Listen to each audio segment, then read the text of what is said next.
One of the biggest initiatives currently is the Sustainable Development Roundtables that the Caux Roundtable is holding in various locations around the world.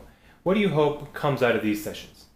Well, I think there's this huge development right around the corner for capitalism, for people concerned about the environment, for people who are concerned about capitalism. And it's got this sort of awkward name of sustainable development.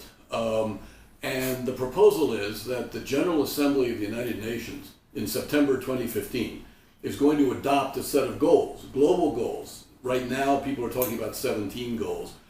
Other people say that's too many. They also criticize the goals as being too vague, as being too general. Not enough attention is given to funding, given to implementation. But this is going to be the first time that we're going to have a set of normative goals, normative standards, which don't reflect law, they don't reflect power. So on one level, they're kind of weak. They're just good ideas. But on the other hand, they're going to have the support of most of the governments in the world. And so these are good ideas that are going to be hard to reject, because a whole bunch of people from the East, from the West, from the North, from the South, Christians, Muslims, Buddhists, secular people, are going to say, we want a better world. And that world has to be delivered by business, not just governments, because it's going to take a lot of wealth. We're going to need new technologies, we're going to need more jobs, and business has got to come up with that. So this is going to be, I think, just very important for the future. Every company, every government can now, after September, can be measured against these goals. So what do we want? Well, the Caux Roundtable believes that you can only have good outcomes of the economy if you really work with private property, with free markets, with classical capitalism. However, we recognize that if you get too much selfishness, too much short-sightedness, you don't really help the greater good, the common good.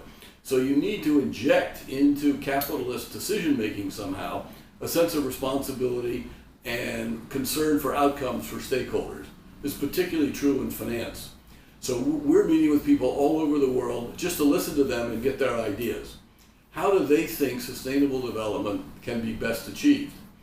The second aspect of this is the core values. Why should people commit?